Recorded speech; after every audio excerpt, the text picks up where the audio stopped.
طرز تهیه سوپ سبزیجات وگان بسیار سالم و خوشمزه. مواد لازم: پیاز نگینی شده 1 عدد، هویج نگینی شده 1 عدد، کلمپیچ خرد شده 1 پیمانه، تره فرنگی 1/2 پیمانه و یا به جاش میتونید از اسفناج استفاده کنید، گشنیز تازه خرد شده 1/4 پیمانه، جوی پرک شده 1/4 پیمانه، رب گوجه فرنگی 1 قاشق غذاخوری، پودر زردچوبه 1/2 قاشق چایخوری، پودر فلفل سیاه 1/2 قاشق چایخوری. مقداری روغن رو در قابلمه داغ کنید و پیازها رو اضافه بکنید، همچنین هویج رو اضافه بکنید و کلمپیچ خرد شده رو نیز اضافه بکنید. تمام مواد رو برای حدود 5 دقیقه تفت بدید تا سبزیجات نرم بشن.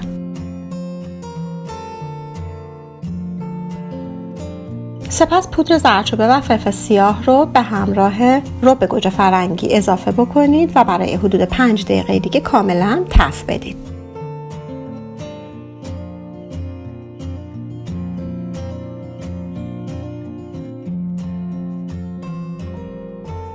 سپس جوی پرک شده رو به مواد اضافه بکنید. 1 لیتر آب به قابلمه اضافه بکنید. در قابلمه رو گذاشته تا مواد به جوش بیاد. بعد از اینکه مواد به جوش اومد، تره فرنگی و یا اسفناج رو به مواد اضافه بکنید. نیم لیتر دیگه آب اضافه بکنید. شعله رو ملایم بکنید. در قابلمه رو بذارید و اجازه بدید تا مواد کاملا پخته بشن.